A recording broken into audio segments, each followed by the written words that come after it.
Hi friends, നമ്മൾ ഇന്ന് ഉണ്ടാക്കാൻ പോകുന്നത് തണ്ണിമത്തൻ ജ്യൂസാണ്. അതിനായി ആദ്യമേ തന്നെ നമ്മൾ 500 ഗ്രാം തണ്ണിമത്തൻ ഇതുപോലെ സ്കൂപ്പായിട്ട് എടുത്ത് വച്ചിട്ടുണ്ട്. പിന്നീട് ഒരു 15 പുതിന ഇലയും കൂടെ നമുക്ക് ആവശ്യമായിട്ടുണ്ട്. പിന്നെ നിങ്ങൾക്ക് വേണമെങ്കിൽ ഇത് ഇങ്ങനെ തന്നെ വച്ച് അടിച്ചു കുടിക്കാം. ഇല്ലെങ്കിൽ മധുരം വേണമെന്നുള്ളവർക്ക് ഒരു ടേബിൾ സ്പൂൺ മധുരവും കൂടെ ആഡ് ചെയ്ത് കൊടുക്കാം. അത് നിങ്ങളുടെ ഇഷ്ടമാണ് കേട്ടോ. നല്ല ഹെൽത്തി ആയിട്ട് വേണമെങ്കിൽ മധുരം ചേർക്കാൻ നമ്മൾ പറയത്തില്ല, അല്ലെങ്കിൽ മധുരം ചേർക്കാം. കാരണം നമ്മൾ വെള്ളം ചേർക്കാതെയൊക്കെ അടിക്കുന്നതാണ്. മധുരം ചേർത്തില്ലെങ്കിലും പഞ്ചസാര എക്സ്ട്രാ ആഡ് ചെയ്തില്ലെങ്കിലും നമുക്ക് മധുരം ഇതിൽ കാണും. എന്നാലും ടേബിൾ സ്പൂൺ ചേർക്കുന്നുണ്ട് കേട്ടോ. ഇത് നമ്മൾ അടിച്ചെടുക്കാൻ വേണ്ടി മിക്സി ജാറിലോട്ട് തട്ടി കൊടുക്കുകയാണ്.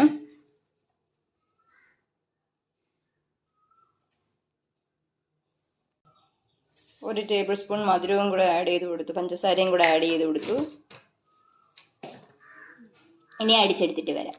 നമ്മൾ അരച്ചെടുത്തു കഴിഞ്ഞു. വെള്ളം ചേർക്കാതെയാണ് അരച്ചത്. ഈ ഒരു അളവിനാണ്. അതാകുമ്പോൾ കുറച്ച് കടിക്കാനും കിട്ടും ഇടയ്ക്കിടയ്ക്ക്. ആ ഒരു രീതിക്കാണ് നമ്മൾ അരച്ചെടുത്തിട്ടുള്ളത്. ഇനി നമുക്കത് ഗ്ലാസ്സിലേക്ക് ഒഴിക്കാം.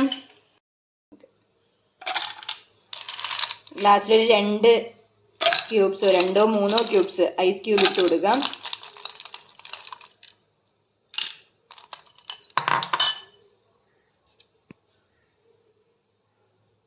എന്നിട്ട് അരച്ച് വെച്ച തണ്ണിമത്തൻ ജ്യൂസ് ഒഴിച്ചു കൊടുക്കുക.